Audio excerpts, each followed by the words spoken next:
All right, ladies and gentlemen, welcome to Honor Radio 20. We're on our 20th episode, and we are so excited about having our good friend, John Lynch, on this show. And you're going to learn a lot about John, and this is Honor Radio.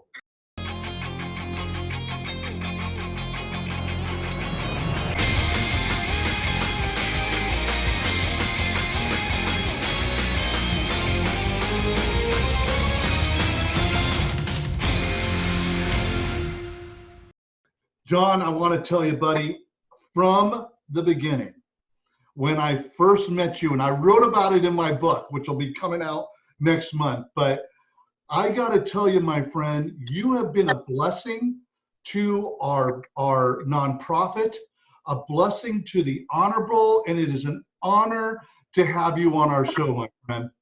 Well, thank you. Thank you so much, Coach. It's been an honor for me to be involved because I believe so much in your mission. Thank you, John. Thank you. So I want to give the people a background about the Lynch family, a background about you, how we met. Basically when we brought this event down to San Diego, right, we were introduced to the UT San Diego, which you were the chairman of the board of this phenomenal newspaper, and you heard of us. Tell us what you heard and how this all got started from the beginning. Well, I must tell you, I had heard about it, and somebody intervened and asked if we could meet. And I've got an awful lot going on because it was, I think, an early part of our ownership of the UT, and we're very busy.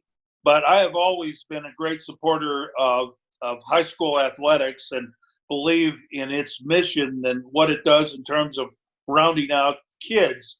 And so I heard a little bit about what you were doing. And at the same time, our radio stations that we had owned were the first ever to do a commercial broadcast when the rockets were still flaring above in Iraq.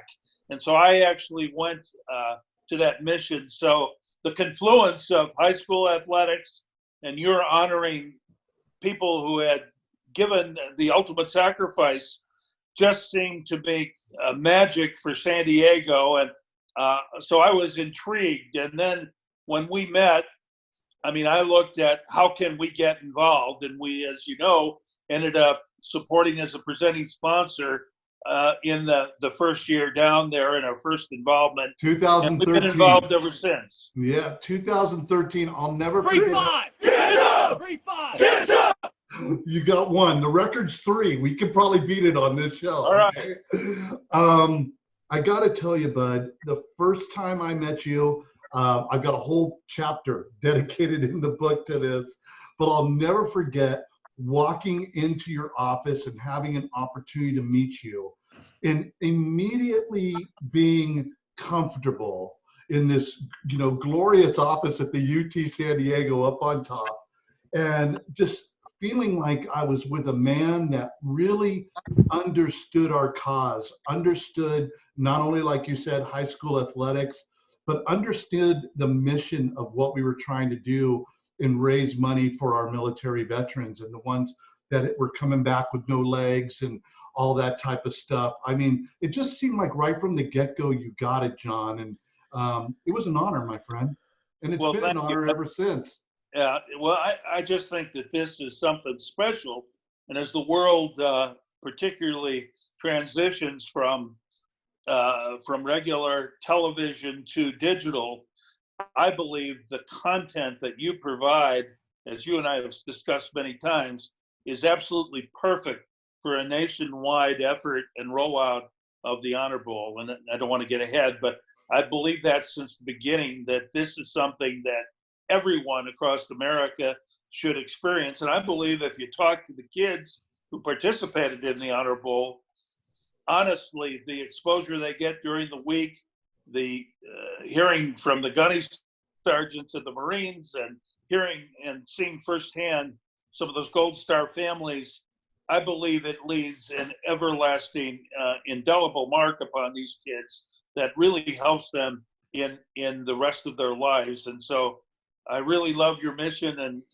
you got the Lynch family hooked for the rest of our lives. Well, I don't even know what to say other than how much we appreciate it. Now, through John and our relationship with John through the years, I think, there, as the Honorable started to develop, here comes his son, right? And his son, who's a famous NFL athlete, a great man when it comes to his understanding and passion towards the military. John links us together, and to make a long story short, the 49ers come on as our presenting sponsor. And John, maybe you could talk a little bit about why you felt that that was such a great matchup and how that all came together. Yeah, well, I felt that here's an opportunity for the 49ers in their community outreach to really show that they're incredibly supportive of the military, and obviously outreaching to kids who are playing football. And, at a time when football is taking some hits, it's really important for the 49ers and all of the NFL to generate interest at a youth age and youth football and high school football. And so, this had all the ingredients. It made so much sense to me. And frankly, John said, absolutely, and he supported it, and the 49ers got on board, and I believe we can, this is something that as we go into our, I believe, fourth year with the 49ers, or that, this is something that really will have appeal to every one of the franchises. And it may be a good time to do it when all of these folks post-draft are still stuck in their home offices. Well, I got to tell you, there's a lot. You got a second one, my friend. So, I got to tell you, there's a lot of energy coming forward right now. We don't really know what's going to happen this year with the CIF and all of the virus concerns and all that, but we are, moving as fast as we can we have 20 high schools coming out this year, right? Yeah. 10 high schools down to San Diego, 10 up to Northern California. It's going to be an interesting preseason, but we want to see this preseason happen, John. We believe we have to get back to normal. Are you agree? Yeah, absolutely. And, as I say, I believe that this is such a wonderful presentation that it's made for television anyway. It's better with fans, obviously, but we got to make this happen. It's something for the kids. I see one of my grandsons is a senior at Cathedral over here, a great baseball player, and to see his season interrupted, to see no prom, to see no graduation, it's tragic for these kids. Yes. And, it's a shame. And, it seems like the number of kids getting infected anyway is so de minimis that it's time to get going here. It really is. Absolutely. We agree with that, my friend. And we all, we've had Eric Sonheimer on the show. We've had Joe Davidson. We've had Ron Nichetti from the CIF. We've had all types of great guests on this show in the last, 4 or 5 weeks. And everybody wants to see this get back to normal, right? And I know in San Diego, with the warm weather, the warm climate, it's just, I'm hopeful that nothing gets delayed as we move forward. Yeah, well, hopefully the political situation won't impact things, but it seems like everything in the year of the election is politically motivated. So we're going to have a challenge on our hands.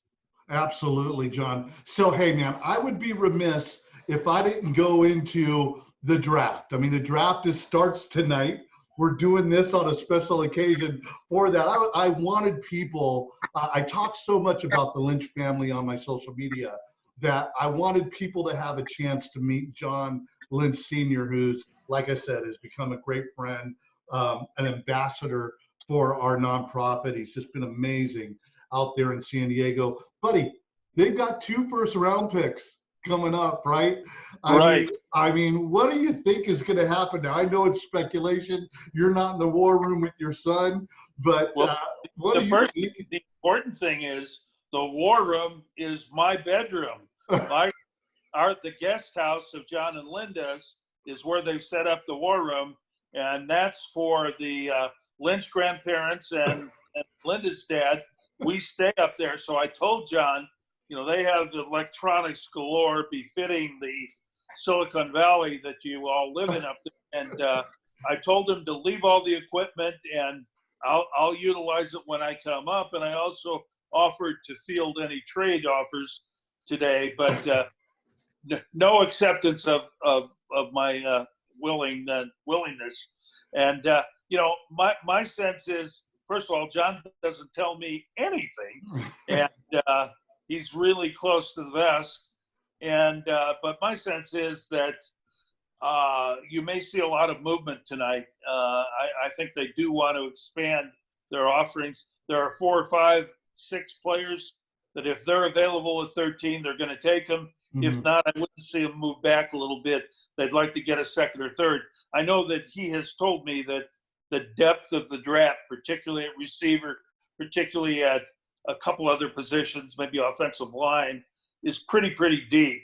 And so they believe that second and third, and frankly, if you look at their history, they've done extremely well. I mean, George Kittle was a 5th-round draft choice. So, it's real hard to comprehend, but so much of this is management of the cap, and they need to have the numbers to come up and over the next 3 or 4 years to keep the team strong and mm-hmm. build it so they aren't having to go 1 year and out with a number of players. And they obviously believe that they're there.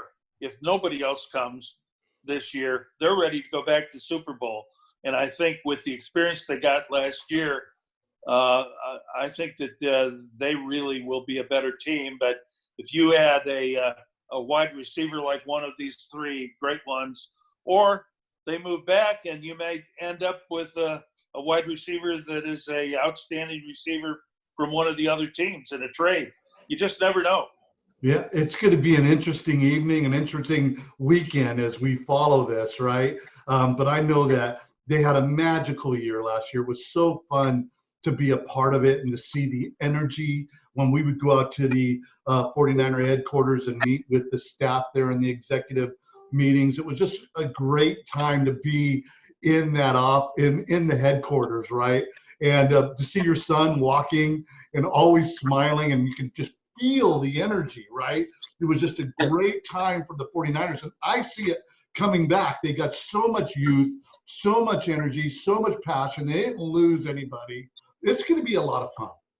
Well, I think so. And again, there's common ground between the Honor Bowl and the 49ers. That incredible esprit de corps that you bring to the high schools, the participants, and people sense immediately is present. And I think of all the things that I'm proud of John, the way he's built this organization along with Kyle, it is unbelievable. And I think people are very proud and happy to work there.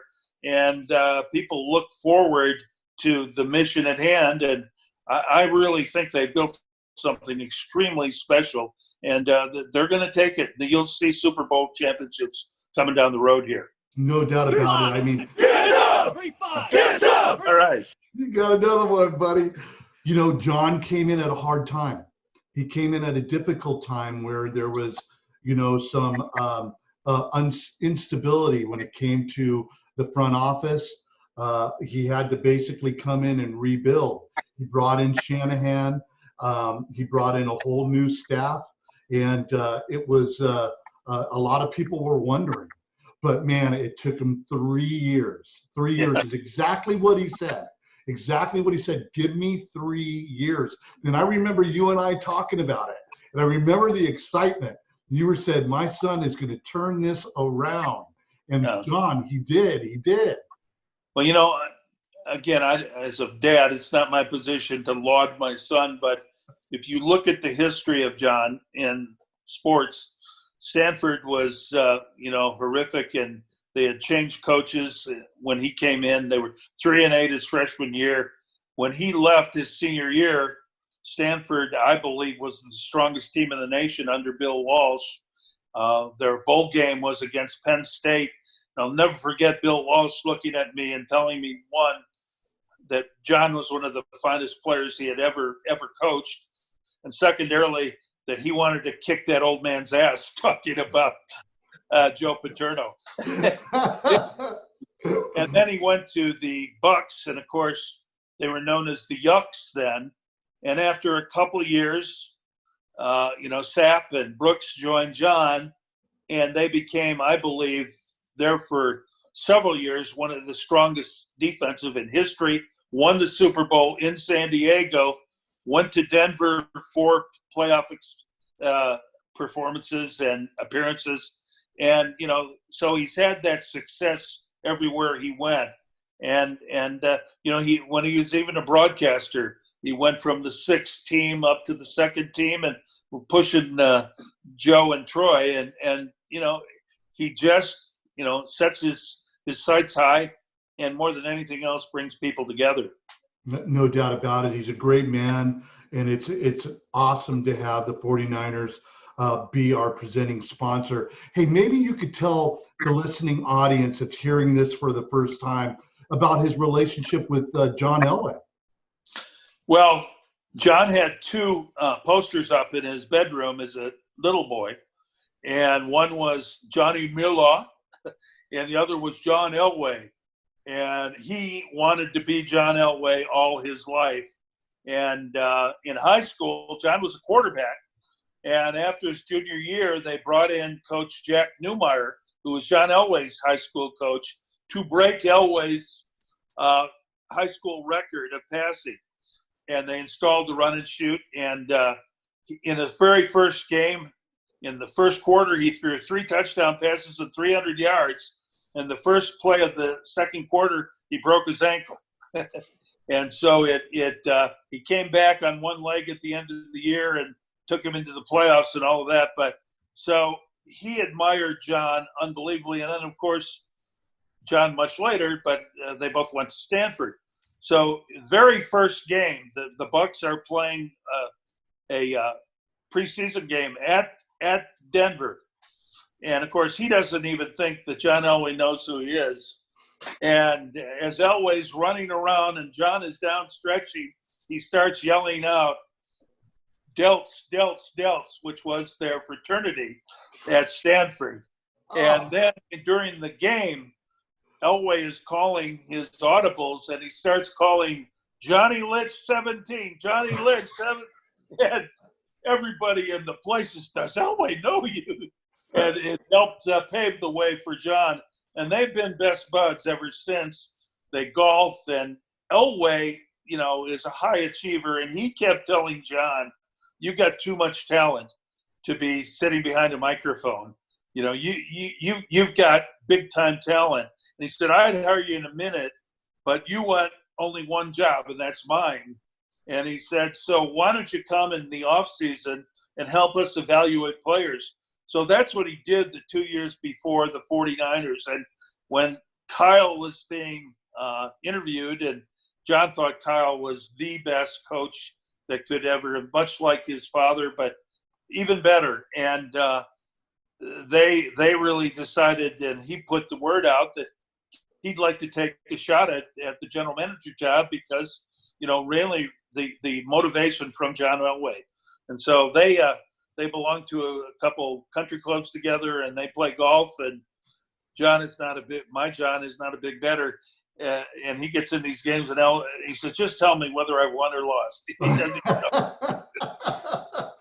I got to tell you, you told me that story before, and every time I hear it, I just love it. I just, I can just see these 2, all pro, fantastic NFL talents that came up through high school and fought through high school, right? I mean, John at Torrey Pines, you're John at right. Torrey Pines. Where did Elway go to down there? Remind me. No, yeah, up in I can't, someplace up in LA. I can't remember. I know he was somewhere. There you go. There you go. I mean, just two great athletes, high school athletes that had a passion to go pro someday, and now they're at the top of their game. You know, one owning a franchise, another one running a franchise. I mean, what a gift, right? And John, you being a father, you must be so blessed to see this. Well, it's a lot of fun, and you know, the other John is probably his best friend in the NFL, non-teammate, was Peyton Manning as well, and they became incredible teammates when they were at the Pro Bowls. And the Pro Bowls, when they were in Hawaii, they put the families and the teams together, and they were off, and you really spent a week, and they got to know each other. And John, it took him many years to realize that Peyton was trying to pick his brain about the defense of the Tampa 2 all the time, that he wanted to know more information than to be John's friend. But they remained incredibly close friends. That's odd. Buddy, I got to tell you, you got so many great stories. I love when I go down there and visit with you because they just come out of everywhere. They come out. You really got a great family, my friend. And so what is your plans? What are you doing now in San Diego? I mean, you're not the type of guy that just kind of sits around. Really, I've teased you many times. You should have ran for mayor. I don't know why you're not mayor, right? Yeah. But, well, what are you? Are you just I'm not right now, but you know what? There's a unique period of time post-virus here that media is really transitioning to all digital, and that's radio, television, the newspaper, magazines, and so we believe there's a tremendous opportunity to converge all of the media, and all of the media in San Diego, except a couple singular stations and the newspaper, are owned by out-of-town national companies. So we believe there's an opportunity to pick up a disparate television station, a couple radio stations, a couple magazines, and possibly even the newspaper, put them all together and make the transition to digital and have something that will be the kind of the example for the entire nation and really can be a huge success and lead the way for digital convergence. And so that's what we're doing. And I thought we had it all done, but then the virus hit, and everybody's hurting right now. Well, you know, John, I know you're not the type of guy that rests. And I mean, every time I see you, you are on the phone, you're going somewhere, you're doing something. I mean, one of the greatest evenings I ever had with you was when I introduced you to Scott McEwen, who's the gentleman that wrote American Sniper. And it was Rick and I went down there. Rick might be able to chime in on this, but it was so amazing to see you on one end of the table and Scott on the other side. You guys just being the patriotic men that you are, talk about, you know, different ideas that you have for San Diego. I just got to tell you, buddy, I just think you are a patriarch. I think you are a man of God. I think you are just, I'm honored to have met you. Rick, do you have anything you want to add to with Mr. Lynch before we say goodbye?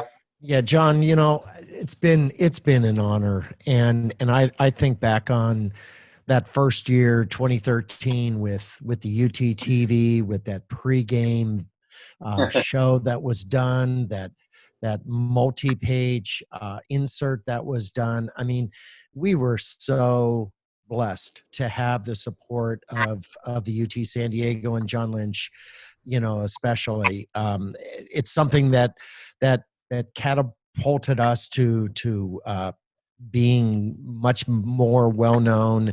And it's been a joy to continue on with, you know, with our relationship and how much we see things, you know, in this same light. Well, guys, I got to say, 10 years from now, we got to look and we'll see the Honor Bowl in 32 NFL markets, and that's got to be the goal. That is the goal. That is the goal. Where's the 3-5? 3-5. Get up. 3-5. Get up. John, Mr. Lynch, John Lynch, my friend, my ambassador, my I can't say enough, family man, dad, grandfather. You are just truly a great man, my friend, and thank you so much for being on Honor Radio. Next week, we're going to have two great friends on. We have Jared Mueller, who's the community relations guy for the 49ers. We're going to be talking post-draft and what happened during the draft. And then another great friend, Casey Taylor, who's the new head football coach at Intercom. We're going to be bringing him on, and you guys are going to be having a great opportunity to meet him. Mr. Lynch, thank you once again. God bless you, my friend. Thank you so much, Coach. Bye-bye. Bye.